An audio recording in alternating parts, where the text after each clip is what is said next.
સુરત में 21 લાખના ગોલ્ડની ચોરીનો ભેદ ઉકેલાયો છે। કર્મચારીએ જ ચોરીને અંજામ આપ્યાનો ખુલાસો થયો છે। બંગાળી આરોપી સુભાષ હુતેતની ધરપકડ કરવામાં આવી છે। લાલગેટના નાગોરીવાડમાં આરોપી નોકરી કરતો હતો। કારખાનામાંથી 245 ગ્રામ ગોલ્ડની ચોરી કરી હતી। આરોપી ચોરી કરી મુંબઈ ફરાર થઈ ગયો હતો। લાલગેટ પોલીસે બાતમીના આધારે મુંબઈથી આરોપીને ઝડપી પાડ્યો છે। આરોપી મુંબઈથી બંગાળ ફરાર થાય તે પહેલા પકડાઈ ગયો છે।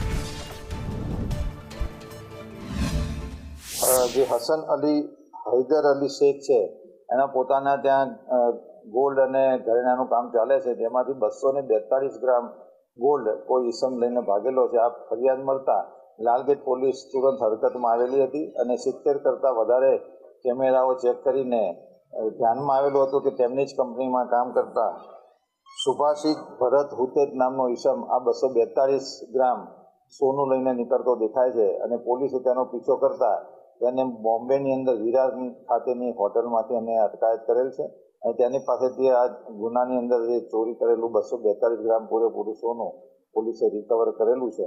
હાલમાં તેની પોલીસ કસ્ટડી રિમાન્ડ ચાલુ છે અને જરૂર જણાશે તો ફર્ધર રિમાન્ડ મેળવવામાં આવશે।